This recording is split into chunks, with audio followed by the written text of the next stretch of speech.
মুগা কি কন? কি করমু বাজার যা কিছু কাঁচা বাজার হইলে নিয়ে এসো গা। কাঁচা বাজার কি কি আনমু কন? কি আনবো ওই সাইড আধা সারালে ডাল নিয়ে আয়গা আর শাক সবজি নিয়ে আয়গা ভাজা করে খাওয়া লাগবো। আমি আর ডাইলে আনবে যাবো না, এই ডাইলের নিকে গেলি আর রাস্তাতে ব্যাক করে যাওয়ার লিগে ডাইল বেড়াইতে আমাদের কি নাই, মান সম্মান নাই। ডালের দাম আর ওর লিগে পোল্ট্রির দাম একই। প্রতিদিন পোল্ট্রি খালি তাহলে স্বাস্থ্য বাড়বো, আর তুমি হরো কি প্রতিদিন ডাল খাও।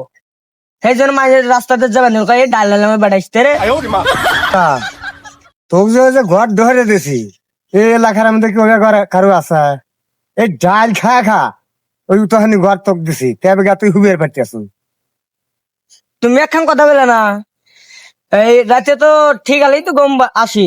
এই আলো দোকানে গেলি আরে চাটা খেয়ে গেলি আরে কয়ে ডাল বেড়াইছে। কয়ে ওরা যে এত কাঁপতে তা থেকে আমরা কি কাঁপতে গোজা গ্রামে এত এত সময় কেউ ঘর দিছে। ডাল আনো পোল্ট্রি আনো আনোগা, আর ডাল নিয়ে আসো তাহলে তোমার মাথাগুলো ফাটালাম একবারে দিয়ে পোল্ট্রি নিয়ে এসো। আমি গেলাম।